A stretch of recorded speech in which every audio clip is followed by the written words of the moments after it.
কি খবর? তোমরা ভালো আছো তো? স্যার, আমার শরীরটা বেশি ভালো না। কেন? কি হয়েছে রে? স্যার, আপনি যে গরুর উপর রচনা লিখতে দিয়েছিলেন, আর যখনই আমি গরুর শরীরে লিখতে শুরু করি, তখনই গরুটাই আমার শরীরে এমন এক লাথ মারলো যে রচনা তো দূরের কথা, আমার জীবন লইয়া টানাটানি লাগলো। তাই আজ বেশি ভালো না।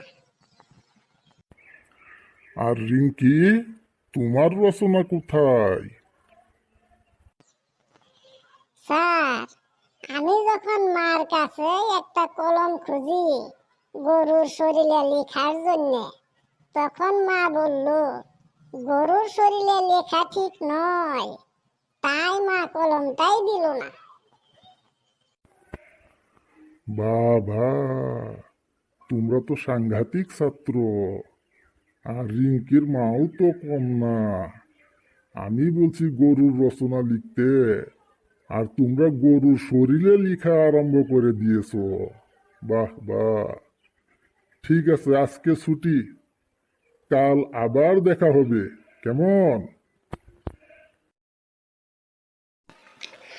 এই রকম ভিডিও পাওয়ার জন্য আমার চ্যানেলটা সাবস্ক্রাইব করবেন।